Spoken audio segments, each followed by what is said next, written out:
그래서 이 마음이 가난하다고 하는 것은 철저한 자기 영적으로 자기가 하나의 파탄난 존재라고 신현한 마음으로서, 즉 곤고한 마음의 상태, 그런 거예요. 그래서 이러한 공고한 마음의 상태에 하나님의 은혜가, 천국이 주어질 수가 있다는 것입니다. 아멘. 심령의 가난이라고 하는 것은 바로 이런 거죠. 하나님의 은혜로 채워지지가 않아서, 내 속에 하나님의 영으로 은혜로 채워지지가 않아서 가난한 거예요. 그래서 깊고 깊은 공허함과 허무함을 느끼는 거예요, 우리가. 그래서 그 심령이 가난해가지고, 그렇기 때문에 깊고 깊은 공허함과 허무함을 느끼는 상태이기 때문에 이러한 사람은 하나님의 것으로 채워지지 않으면 너무나 공허하기 때문에 천국을 갈망할 수밖에 없는 존재라는 거예요. 아멘. 사람들이 세상의 것을 가지고 있어도, 여러분이 세상의 것을 가지고 있어도 하나님의 것으로 채워지지 않으면 영적인 존재는요, 본능적으로 허무함과 이 세상의 모순을 느끼게 되어 있는 거예요. 그리고 나 자신으로는요, 여러분 자신을요, 깊게 내 속에 들이진 허망한 바다와 같은 이 마음, 이 세상의 모순을 극복할 수가 없어요. 그거는 여러분들뿐만이 아니라 하나님으로부터 부름을 받은 사람은 다 그런 게 있어요.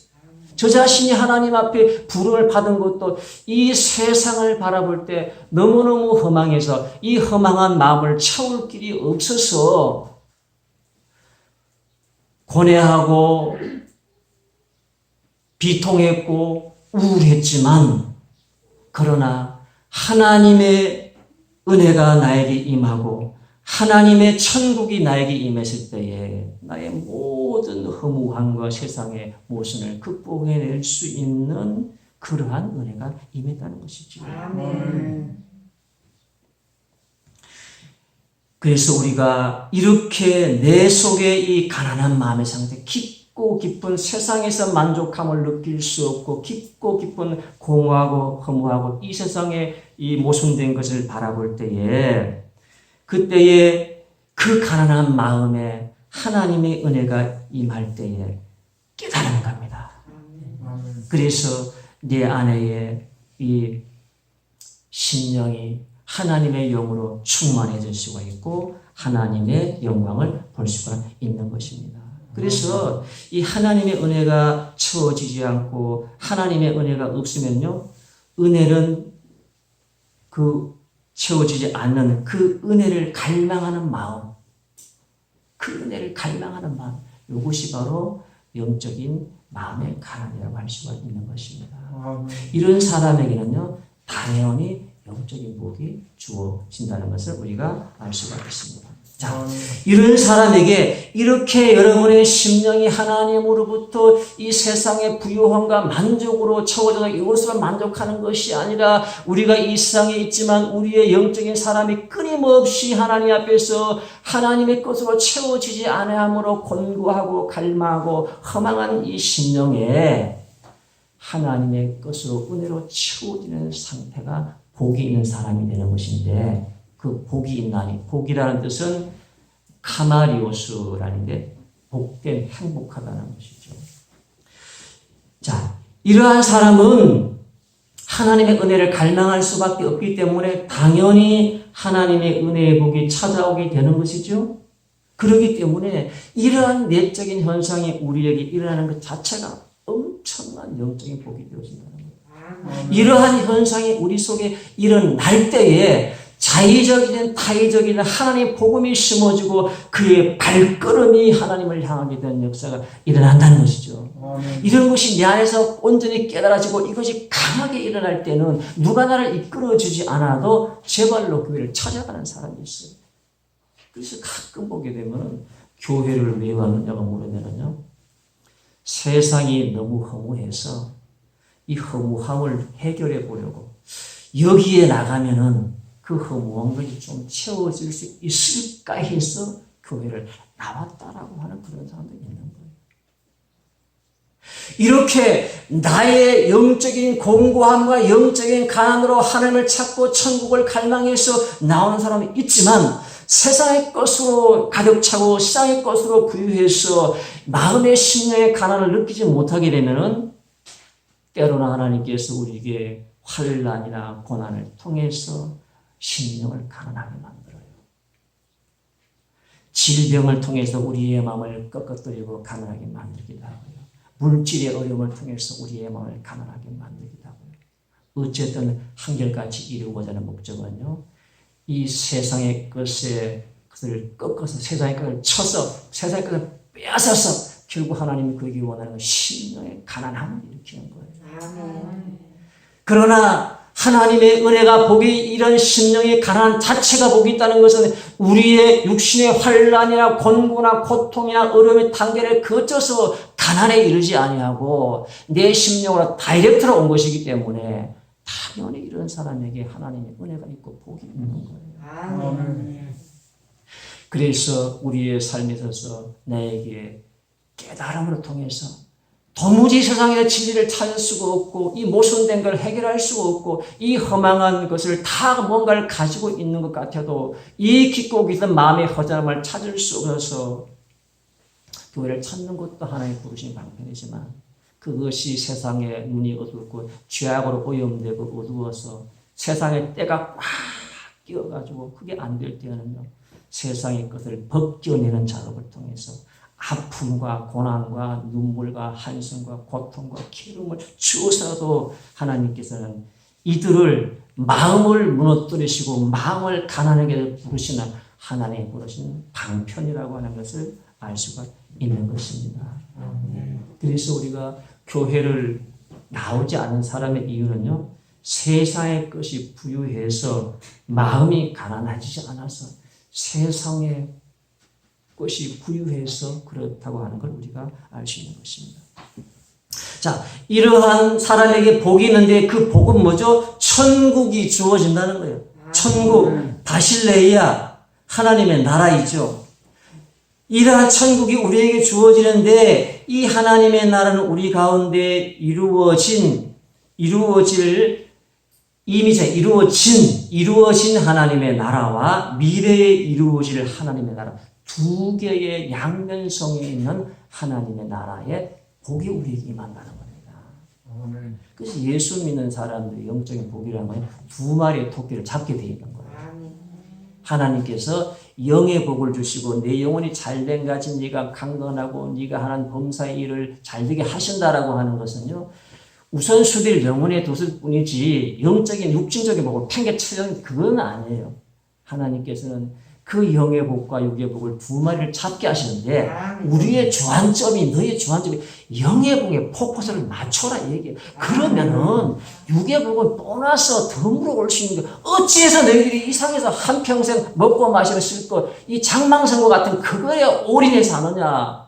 거꾸로 됐다는 얘기죠. 그래서 이 하나님의 나라는요. 현재 하나님의 나라입니다. 이만 나라.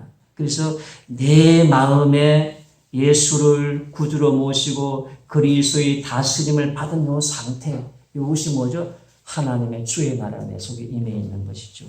내 마음에 이루어진 나라, 이 나라. 그리고 교회 안에 이루어진 나라.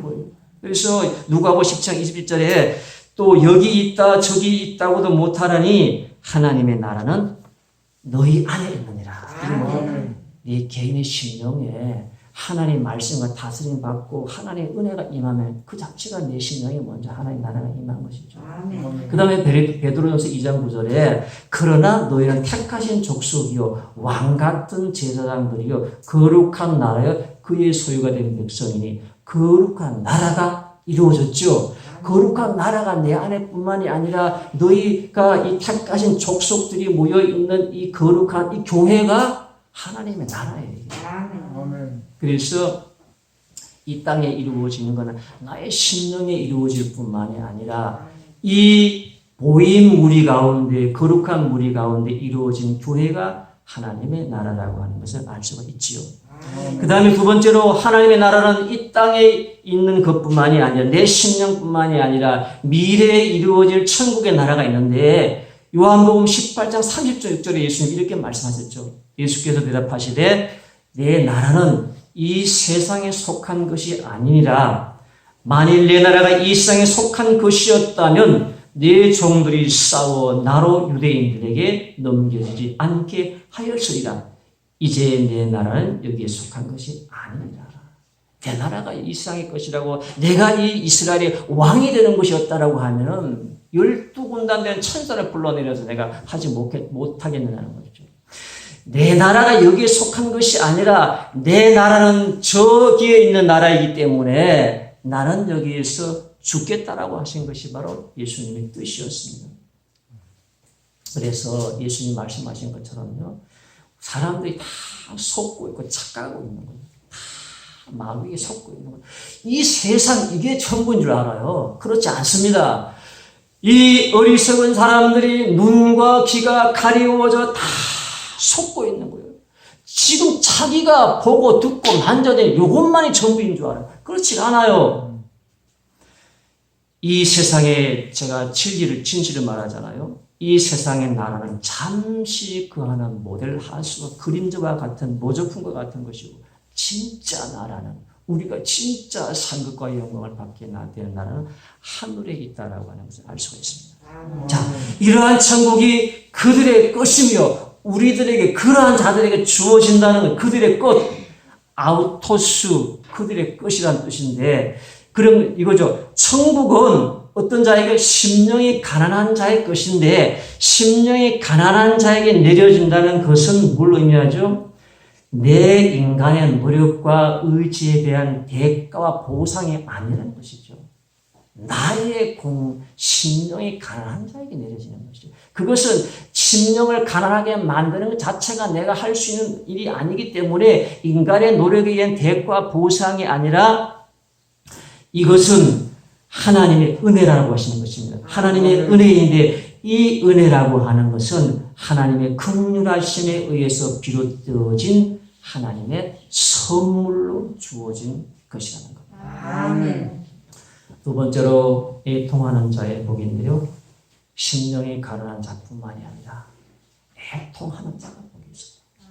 심령이 가난한 자가 되었을 때에 애통할 수 있는 거예요. 이게 다 이 단계가 있습니다. 하나님의 말씀이 읽고 또 읽고 묵상하고 생각하고 또 생각하면은요 여기에서 깨달음이 오죠. 심령의 변화가 이루어진 출발이 이루어진 자는 애통할 수 있는 복이 주어지는데요. 5장설에 애통하는 자는 복이 있나니 그들이 위로를 받을 것이니 애통을 하는 자가 다 위로가 이루어진다는 거예요. 뭘 애통한다는 겁니까? 그러면 뭘 애통하는 것일까요? 심령이 가난한 자가 애통할 수 있는 것인데 그러면 심령이 가난한 자는 무엇을 애통한다는 것입니까? 애통하는 자는 펜데오라는 뜻인데요. 펜데오는 자신의 죄를 슬퍼하다 애통하다 이 뜻이에요. 자신의 죄를 슬퍼하고 애통하는 것이 애통이에요. 우리가 뭘 보고 애통할까요? 물론 애통이라고 하는 것 자체가 현세의 고난스러운 환경이나 처지나 이 모든 것들을 슬퍼하는 것도 애통이 되겠지요. 그런 것도 맞아요. 그러나 더 근원적으로 영적인 애통은요. 자신의 내면과 이 세상의 죄를 바라보면서 애통해하는 심령입니다. 즉 회개의 눈물을 흘리는 자의 애통입니다. 이 애통의 범위가 자신의 죄성을 바라보면서 애통해하는 것뿐만이 아니라 이 세상의 죄를 바라보면서 애통해하는 자, 그것을 바라보며 회개의 눈물을 흘릴 줄 아는 자가 크게 애통하는 자입니다. 그게 누굴까요? 예레미야가 그랬습니다. 패망한 이스라엘의 죄를 바라보면서 자기의 창자가 끊어지듯 슬피 울며 애통했던 것이었습니다. 백성들을 위한 애통이었죠.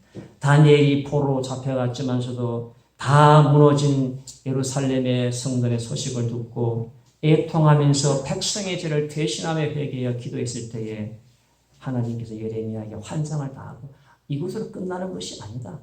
이스라엘을 내가 다시 일으킬 것이다. 다시 바벨론 예루살렘 성전에 수축되어지시고 성벽이 수축되어지고 성전이 세워질 것이고 70년 만에 포로 생활이 끝나고 가게 될 것이라는 것을 환상으로 보여주실 뿐만이 아니라 열국의 흥망성쇠를 다 보여주시면서 종말의 시대까지를 보여주시는 하나님의 파란만장한 이 우주 역사의 섭리를 다 알게 하셨던 것이죠. 왜요? 애통하고 슬퍼하는 자에게 보여주신 은혜였습니다. 그러기에 이러한 애통이 당연히 복이 있는 것이죠. 얼마 전에 이제 이런 기사가 있었는데요. 그 노상의 텐트를 치고 전직 87세였던 천주교인 강남수 베드로, 이분이 강베드로라고 하는 분이 24일간 금식기도 하다가 돌아가셨죠. 순교했어요. 24일간 금식기도 하다가 돌아가셨는데 왜 했느냐? 그 이유는 이 세상의 죄악을 바라볼 때 자기의 비통한 마음을 이루 금할 수가 없더라는 거예요. 자기의 비통한 마음을, 애통하는 마음을 금할 수 없어. 내가 이런 죄악된 세상 보려고 지금까지 살았는가? 이런 세상 보고 더 살아 내가 못하나?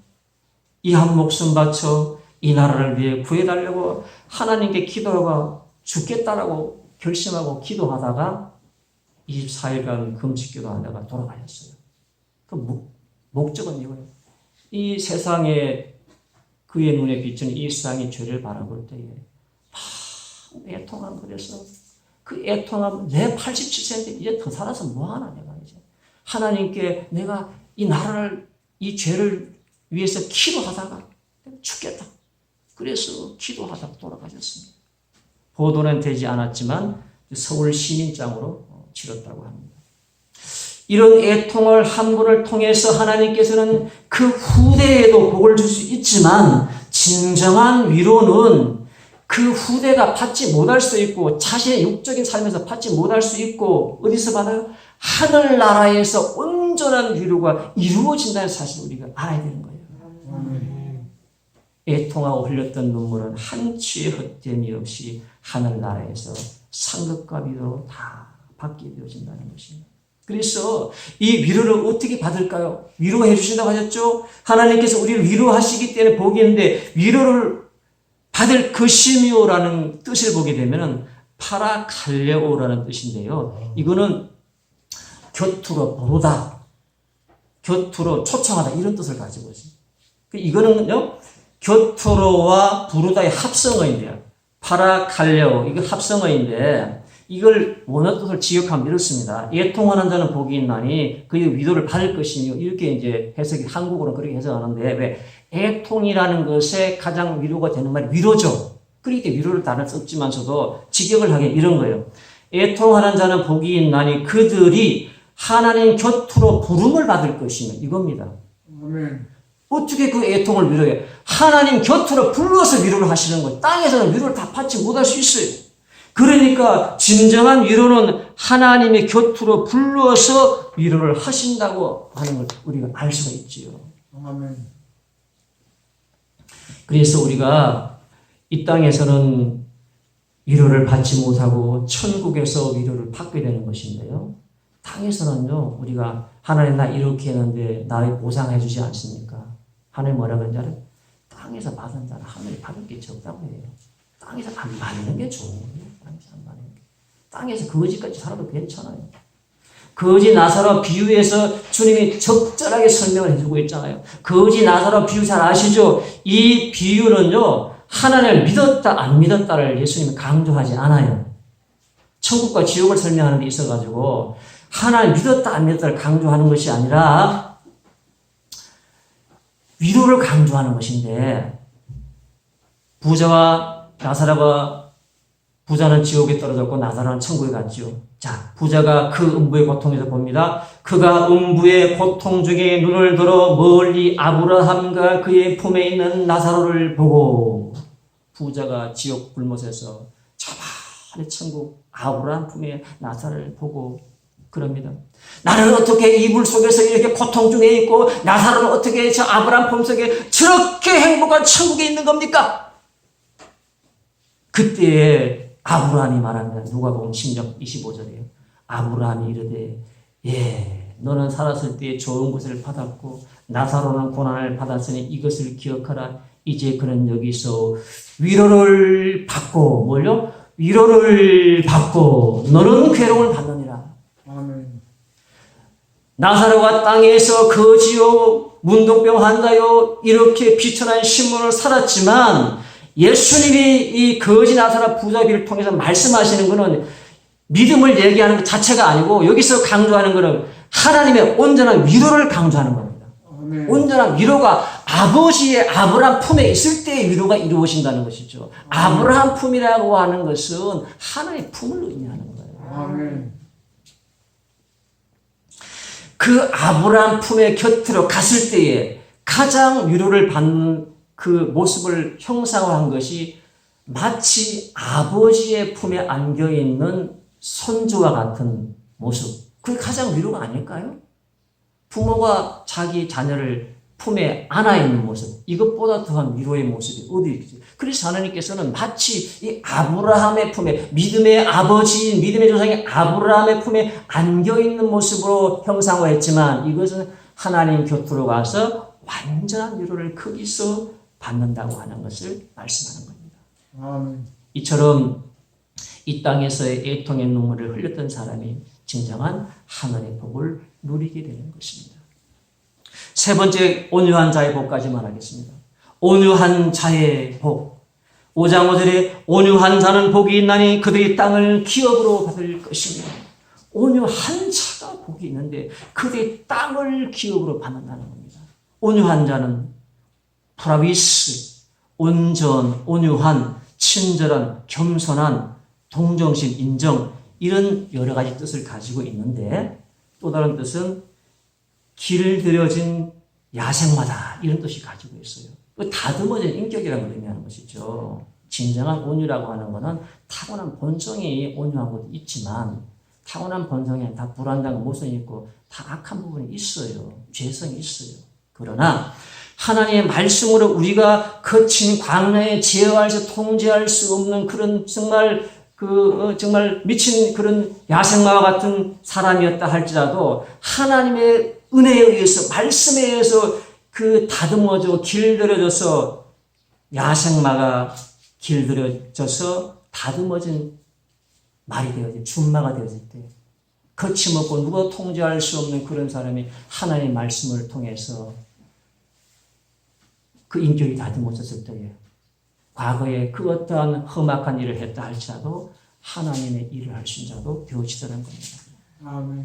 사람은 다 모두가 악하고 거친 성품을 부은대로 가지고 있어서 정도가 차이가 있을 뿐이지 완전히 선한 사람은 없어요. 그래서 이런 사람들이 잘 하나님의 말씀으로 길들여지고 다듬어지게 될 때에 이 사람이 진정 온유한 사람의 반열에 이르게 되는 것이에요. 그러니 그 사람에게 당연히 복이 있는 거예요. 그래서 온유라는 것은 외형적인 것뿐만이 아니라 이런 거죠. 환난과 고통이 나한테 몰아닥쳐도 이 고통을 오래 참고 인내함으로 말미암아서 그 고난과 고통 가운데 내가 온화하고 부드러운 마음의 자세로 변화되어진 걸 의미하는 거예요. 아멘.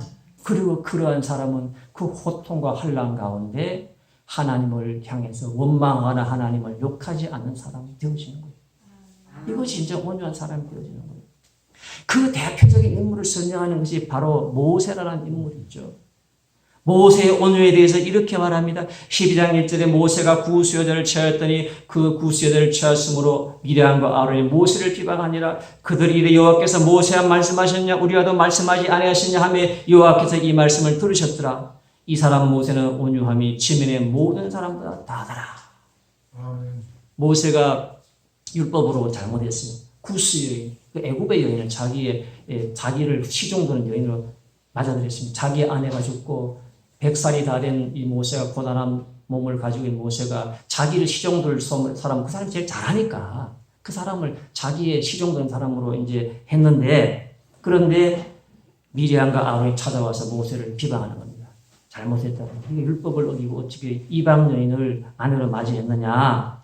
그러니 잘못했다고 모세를 책망하면서 모세 너만 말하더냐? 미리암이 그러니까 너하고 하나님이 너하고 말해 우리하고도 말하는데 어떻게 네가 지도자가 돼가지고 이렇게 율법을 깨뜨리고 이방인 구스여인을 취했느냐라고 모세를 따지고 비난합니다. 그때 하나님의 평가는 이 사람 모세는 온유함이 지면의 모든 사람과 더하더라. 아멘. 이게 무슨 말이냐면요. 이런 뜻이에요. 모세가 완악한 너희들을 온유함으로 이끌기 위해 얼마나 힘든 가운데 있는 줄 아느냐? 이 모세만한 이 많은 무리가 있지만 이 모세만한 온유한 자가 없느니라. 하나님이 이거를 미리암과 아론에게 책망하신 거예요. 그러면서 그 즉시로 미리암에게 문둥병이 생겨버렸습니다. 그때 모세가 문둥병이 생긴 미리암을 향해 하나님 용서해 주셔서 용서해 주세요. 이 문둥병을 고쳐주세요 할 때 하나님 뭐라고 하냐. 아비가 딸에게 자식이 침을 뱉었다 할지라도 7일간은 부정하지 않겠느냐. 그러니까 하나님이 영적으로 이제 그렇게 하는 미리암 상에 침을 뱉은 거예요. 네가 왜 그렇게 떠들었냐. 내가 모세가 이렇게 힘든 가운데 너희를 온유함으로 감싸며 인도하고 있는데 이걸 알지 못해 그것까지 따지러 와가지고 모세가 그렇게 한 걸 가지고 하나님 다 아시지만 그냥 가만히 계시는 거예요. 그 모세를 시종들 그를 사람 하나 구했는데 그 애굽 여인을 구했다고 그래. 너희 그거 따지고 이렇게 모세를 그렇게 대적하느냐. 그러면서 하나님께서 미리암을 책망하시면서 문둥병이 생겼을 때 모세가 미리암 자기 누나를 위해서 기도할 때 아비가 자식이 침 뱉어도 7일간 부정한데 지금 당장은 못 고친다 이거예요. 그러니까 미리암은 저 진 밖에 나가 혼자 나가서 7일 동안 있다가 들어가는 거예요. 그러니까 이스라엘 진영 밖에 저 멀리 문둥병에 혼자 나가서 거기서 움막 쥐고 7일 동안 거기서 있다가 들어오라는 얘기예요. 거기서 기도하고 회개하고 들어오라는 얘기죠. 이 모세의 온유함이 지면의 모든 사람과 더하더라. 이렇게 모세가 그런 사람, 바뀌어진 사람이었습니다. 이것이 모세가 위대한 지도로 성공할 수 있는 비결이었습니다. 더하더라 이 뜻이 굉장히 매우 많이 이런 뜻인데요. 그래서 이 모세의 온유를 따라갈 자가 없었는데요. 이 모세의 온유함이라는 것이 원래 그렇게 갖추어진 것이 아니라 정말로 광야에 길들여지지 않은 야생마와 같은 모세였지만 모세가 하나님의 말씀과 고난에 다루어져서 그렇게 되었다는 거예요. 모세가 그렇게 되지 않을 때는 그 40의 나이에 자기 주먹으로 애굽인을 때려서 죽였던 살인을 했던 사람이에요. 자기의 혈기와 분노를 이기지 못하던 주먹으로서 사람을 죽였던 사람이었고 또 이 거친 광야에서 이스라엘 백성을 인도하면서 우상숭배의 이스라엘 백성을 바라보면서 하나님에게 파는 십계명을 갖다 집어던져 버렸어요. 하나님의 십계명이다. 그걸 갖다가 우상숭배 이스라엘 백성에다 집어던져 버려, 깨트려 버려. 그리고 그 우상을 부셔가지고 갈아가지고 흐르는 물에다가 흘려내려가 그 물을 마셔라 했던 게 모세예요. 그리고 레위인이 칼을 들어라, 칼을 차라. 그리고 칼을 차고 너희 동족을 다 살상시켜라. 그 레위인들에게 이 모세의 그 혈기와 분노가 대단했습니다. 그래서 레위인들이 도대체 여기 주동자가 누구냐? 다 칼을 차라. 레위인들 칼을 들고 가서 너희 그 우상숭 주도들 다 살상해버리라. 다 살상을 해버렸어요. 그리고 우상을 가루를 만들어 뿌려가지고 그걸 물에서 마시라고 했을 정도로. 십계명을 하나의 십계명을 집어 던져버렸어요. 그래서 두 번째 십계명을 올라갈 때 하나님께서 이거를 그래 혈기분을 기뻐하지 않았기 때문에 깨뜨린 십계명 네가 만들어 돌판을 만들어 가지고 올라가 그랬어요. 처음에는 만들어주는데 그 돌판을 만들어 가지고 올라오라는 얘기는 하나님이 그렇게 하는 것을 기뻐하지 않으셨다는 거. 십계명 집어던지는 거예요. 그러나 모세는 그렇게 했을 만큼 과격한 사람이었지만 그러나 그가 거친 광야의 비바람을 맞으며 백성들을 이끌며 고난의 과정을 통해서 그의 인격이 하나님의 말씀에 의해 길들여져서 다듬어져서 온유한 인격이 되었을 때에 그가 위대한 지도자가 되었던 거예요. 아멘. 이것이 바로 모세가 120살이 되기까지 이루었던 것이고 야곱은 온유해지는데 130년이 걸렸습니다. 그러니 우리는 아직 온유해지지가 않았어요. 그래서 우리는 늦어도 하나님 앞에 갈 때까지 온유해져야 한다는 겁니다. 아멘. 그래서 우리가 빨리 온유해져서 이 온유를 졸업하는 사람이 복을 받는 사람이 되는 것입니다. 아멘. 우리가 복을 받지 못한 이유 중에 하나는요, 우리의 마음이 너무 사나워서 그런 게 있어요. 아멘. 그러한 온유한 자에게 하나님께서는 그 온유한 자에게 강하고 세상의 포식자와 같고 약육 강식의 세계에게 땅을 기업을 준다고 하는 것이 아니라 땅의 논리는 그러하지만 하나님의 복은 온유한 자에게 주시는 복은 땅을 기업으로 주신다는 겁니다. 이 땅이라고 하는 것은 개라는 뜻인데요. 땅은 이 우리의 이 지구, 이 땅 세상의 지리적인 것도 되지만 하나님이 백성들에게 천국을 상징하는 약속의 땅과 같은 가나안 땅을 의미하는 것이고 더 나아가서는 천국을 의미하는 거예요. 약속의 땅 가나안 자체가 천국을 상징하는 의미가 있는 거예요. 그 장소의 지역적인 영적인 의미 천국을 의미하는 것이고 적과 꿀인 천국을 의미하는 것이고 그래서 이 땅이라고 하는 것은 이 땅의 땅으로 끝나는 것이 아니라 이 땅의 복으로 끝나는 것이 아니라 천국의 장소의 복을 기업으로 받게 된다는 것입니다. 아멘. 이것을 기업으로 받게 된다고 하는 기업으로 받으면 클레로노메오라는 뜻인데 기업으로 받는다는 자체가 상속하다, 상속자가 되다 이런 뜻이에요. 그 땅을 기업으로 받는 자가 난폭한 자가 되는 것이 아니라 하나님의 뜻에 순종하고 온유한 자에게 주어진다는 것입니다. 그래서 이걸 우리가 직역하게 되면 이런 거예요. 온유한 자가 복이 있나니 그들이 천국을 기업으로 상속받을 것이며 이렇게 되는 것입니다.